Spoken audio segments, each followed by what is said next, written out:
Hello, I'm Julie Hopkins, your AARP Fraud Watch volunteer, and I'm welcoming you to the Fraud Watch session for March 2024. We are in the thick of tax season, so I thought we could discuss in detail some tax and government frauds that are heating up for 2024. You know the saying that the one constant thing is death and taxes? Well, I think we can now add scams to that saying because the U.S. lost over $10 billion in 2023 to scams. And that was only the reported scams. That number is expected to continue to go up. Kansans lost $28.2 million in 2023. And also, it is interesting to note that veterans are targeted more for scams. So we need to be diligent and protect our hard-earned money. This is a breakdown of some tax scams and frauds that you should be aware of. There is a scam related to unclaimed property refund mailings that come in cardboard envelopes that includes the IRS masthead with contact information and a phone number. They are trying to get you to believe that you are owed a refund for unclaimed property. Unclaimed property is property that has been abandoned, and the most common types of unclaimed property are bank accounts and safe deposit boxes. The information they want from you is your driver's license number, cell phone number, social security number, bank account type, and routing information. And the red flag on this mailing is the wording and the punctuation are poor. So that is the red flag to watch out for. Tax preparers. Many of you are out there looking for a new tax preparer. So you need to be really careful. Most tax preparers are good. And if you are in need of a tax preparer, the AARP Foundation Tax Aid provides tax assistance to anyone free of charge, with a special focus on taxpayers who are over 50 or who have low to moderate income.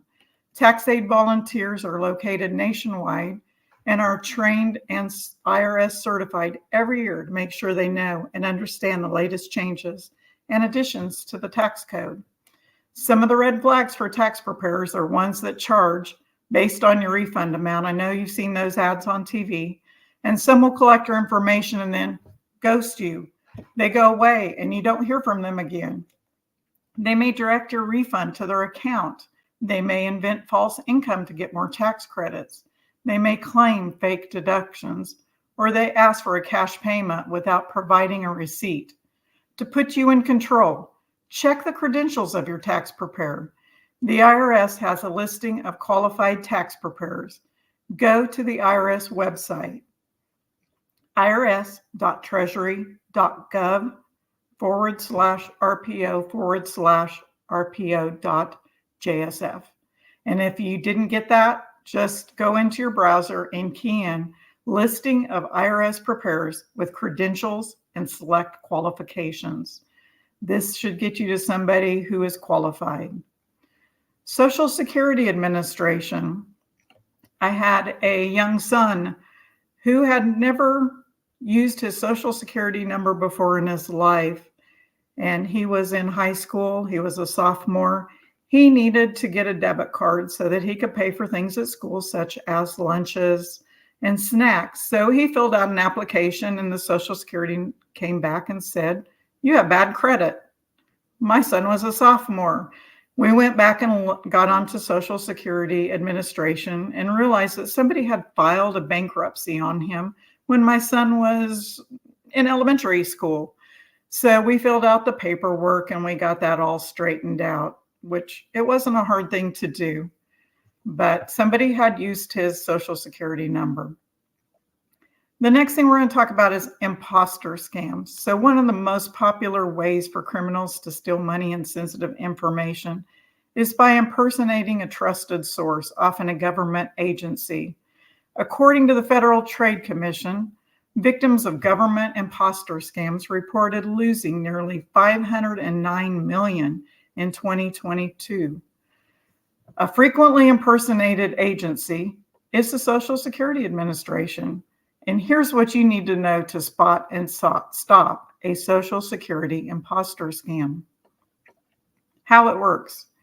You get an unexpected call, text, or email from someone claiming to be from SSA who needs to talk with you urgently. Urgently is a key word here. You learn there is a problem with your Social Security number, for example, warning that it's been linked to criminal activity and suspended. Or they will explain that you qualify for an increase in your benefit, but you must register and pay a fee to obtain it. To address whatever issue they present, you need to share sensitive information such as your Social Security number, or pay with gift cards, a wire transfer, cryptocurrency, or a payment app. What you should know is that criminals rely on getting their target into a heightened emotional state, such as a fear from threats of arrest or excitement over the promise of more money. They know it's hard to access logical thinking when emotions are high. SSA will not call you out of the blue. The key word there is out of the blue, and will not ask you for your Social Security number. They already have it. Sometimes a criminal will attempt to add an air of authenticity by claiming to be from the Social Security Office of the Inspector General. No matter what office they claim to be from, it's a lie. Don't engage with anyone calling you who claims to be from the Social Security Administration. If you are concerned there is a problem with your account, contact the SSA at 1-800-772-1213. Once again, that's 1-800-772-1213. But prepare to wait for a while before you talk to a person. You can also go online and set up a My SSA account and receive encrypted communications from SSA through it. With this access, you can go online to find if Social Security is really trying to reach you. You can check the status of an application, get a replacement card, and more. So get started at ssa.gov/my account. If you shared your Social Security number and feel it was part of a scam, file a police report for a record and go to idtheft.gov for specific guidance on protecting against its use and identity fraud.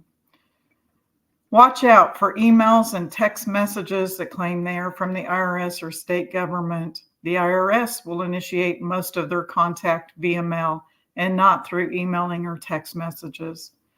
Never click on information that appears to come from the IRS, as it can load malware or ransomware onto your device. And also be leery of information that appears to come from friends.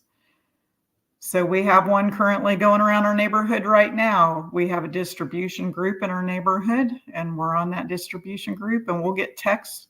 I will get texts from neighbors that say, hey, look at these pics I found, and then there'll be a link. Or do you know who this is? Followed by a link. Do not click on the link. Imposters like to catch you unaware and get you worked up. I had one person tell me that she got a phone call stating that it was the police, and if she didn't pay her bill, the police would come within an hour and arrest her. The person identified themselves with a badge number and sounded very official. She gave them information to avoid being arrested and then realized the mistake. So if that happens to you, hang up the phone and call the place that's having the issue with you or where the bill is due. Fraudulently filing income taxes on your behalf. This is another one that happens during tax season.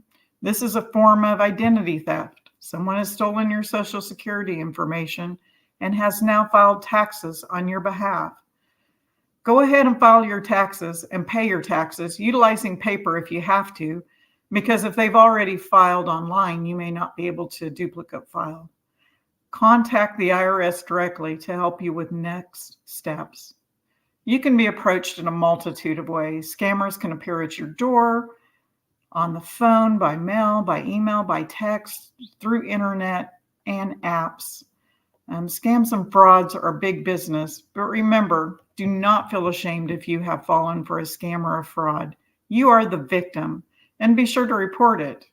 You can get more information on frauds at www.aarp.org/fraudwatch or call the AARP fraud hotline at 877-908-3360. And you do not have to be a AARP member to utilize this phone number. And AARP likes to remind us that if we can spot a scam, we can stop a scam. So stay safe out there, everybody. And thanks for your time and attention. See you later.